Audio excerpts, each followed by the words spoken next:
What's up guys, today I'm going to show you how to monetize your YouTube video in 2018. A good news is that the YouTube authority has changed the requirements for monetize your videos in YouTube. So I'm going to my channel. Okay, then I have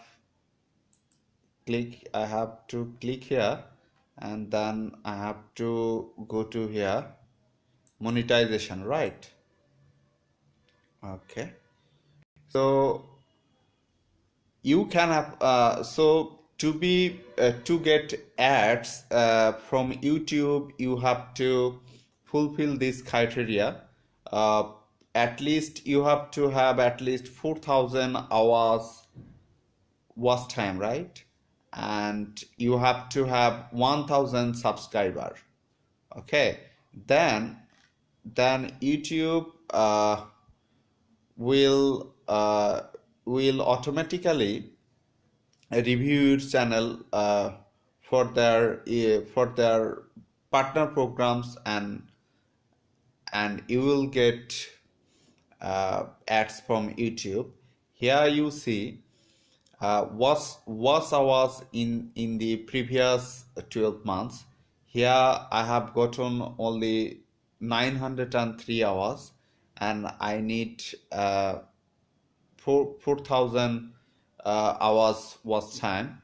On the other hand, I have 766 subscriber, but I need 1,000 subscriber to get ads from YouTube.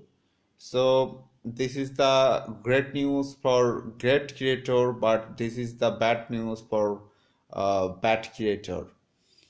So so this is the criteria. Uh, Please remember this, that this is not watch time in a minute, right? This is watch time in hours, right? 60 minutes equal to 1 hour, right? So this is so so we have to achieve 4,000 uh, views in our video. Thanks for viewing this video. Be well.